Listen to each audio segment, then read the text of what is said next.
for high school seniors across the state. I think it's very helpful for students to hear from other students. So we're happy to introduce our 2023 speech contest winner from Milford High School, Gage Tlapa.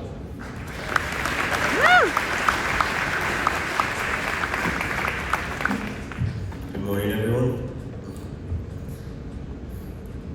1 year of high school left. 1 year of early mornings and subpar school lunches. 1 year left with the classmates turned friends and with the teachers with whom you connect. Your journey is almost over, but at the end of every hall is a door, full of opportunities waiting to be opened. At the end of every journey is the start of a new one. And now is the time to begin preparing for the next chapter of your life. Some of you may have a plan, set in stone, to help you achieve all of your life goals. Others may feel lost. There's no correct way to feel. 1 year ago, I was in the same position as you. I didn't know what I wanted to do with my life. I didn't know if I wanted to further my education or pursue a trade. Even if I did choose to attend a college, I did not know what I wanted to study. I thought about architecture, but feared I wouldn't be able to find a job. I considered business, but I was told it was too general and saturated. Maybe I should be an engineer, I thought to myself, but what if I wasn't smart enough and I failed all my classes? There seemed to be no good option for me. After months of debating and altering my top choices, my confidence did not budge. Finally, I was given a piece of advice from my mom. She told me to start at the top, not the bottom. If I couldn't make a decision on what to study, I should instead decide how I want to spend my days. Do I enjoy collaborating with others or completing a project solo? Do I want to travel the world or settle down? Next, I should determine my skills. What am I good at? What do I bring to the table? What makes me special? Finally, I should investigate my passions. What do I deeply care about? Because ultimately, passion is what drives your success. I chose to apply as an economics major. However, for a majority of schools, I will have until the end of my sophomore year to change my mind. So don't stress it too much. It's a big decision to make. Take your time, take all things into consideration, and pursue what you love.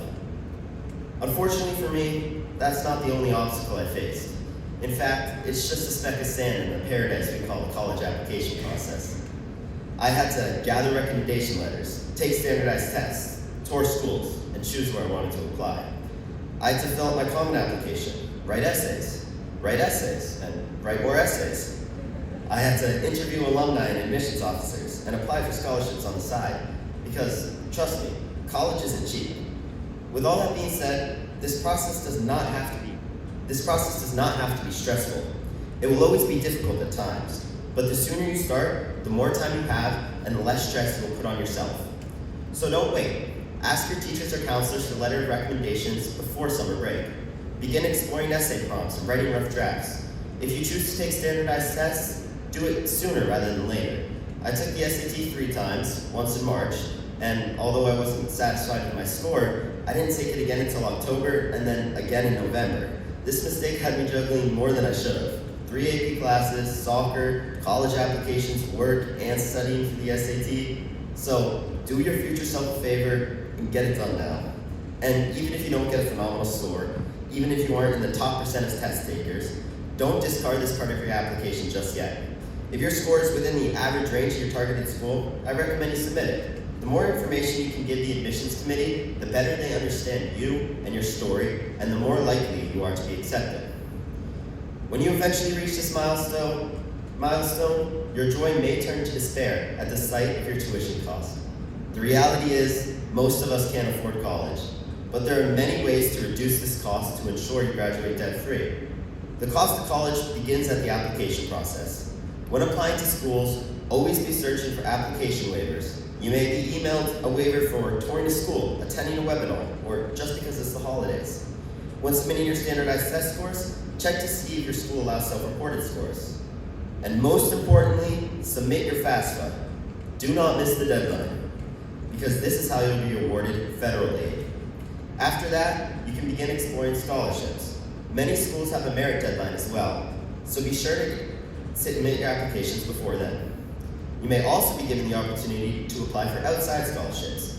Even if you don't think you'll win, apply anyways. You miss 100% of the shots you don't take.